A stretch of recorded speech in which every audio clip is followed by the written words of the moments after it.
Sumasa iyo ang Panginoon. Magandang araw ng Huwebes, kapanalig. Kapistahan po ngayon ang pagkareyna ng mahal na Birheng Maria. Ito po si Sister Rose Agtarap ng Daughters of St. Paul para sa mabuting balita. Tayo na pong magnilay sa Ebanghelyo ngayon.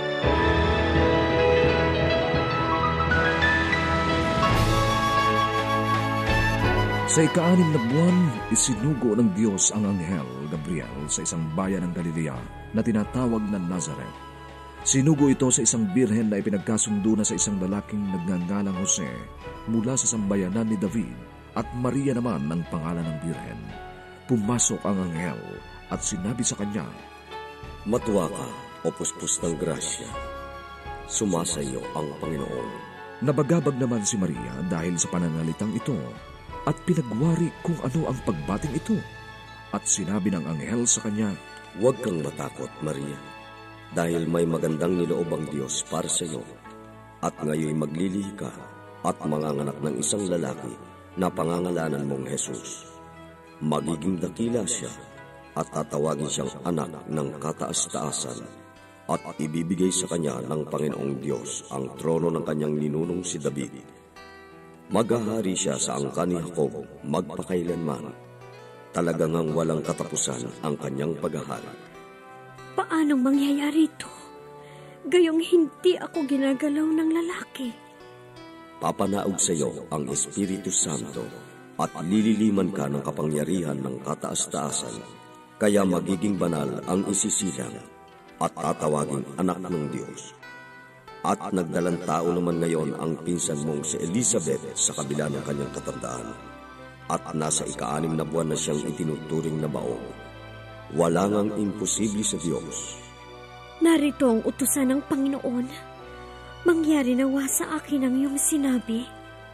At nilisan siya ng anghel.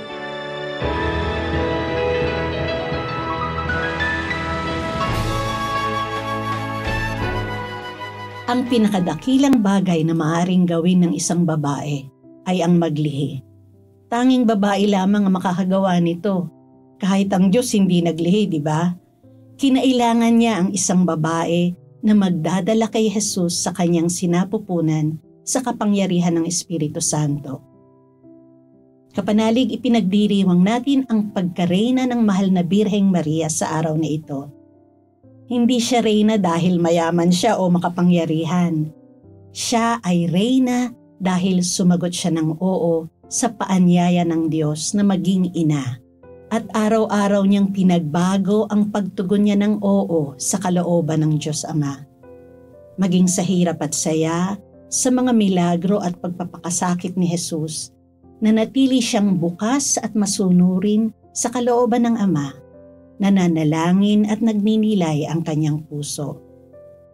Kaya naman bago mamatay si Jesus, inihabilin niya tayo sa mapagkandiling pagmamahal ng mahal na Birheng Maria.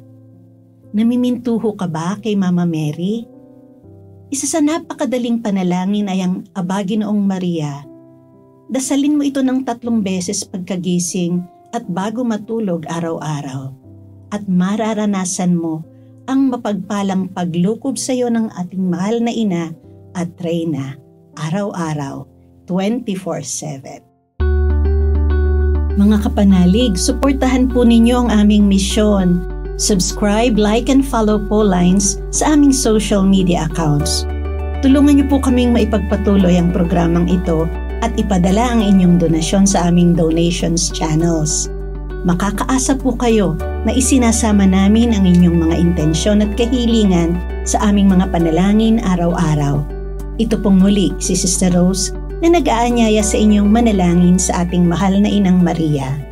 Maria, Reyna ng bawat puso at aking inang iniakyat sa langit, minamahal kita. Bigyan mo ako ng higit na pagmamahal kay Jesus at sa iyo. Reyna ng sansinukob, makamit nawa namin ang kapayapaan at kaligtasan sa pamamagitan ng iyong mga panalangin kay Kristong Panginoon, ang tagapagligtas ng lahat ng sangkatauhan. Amen.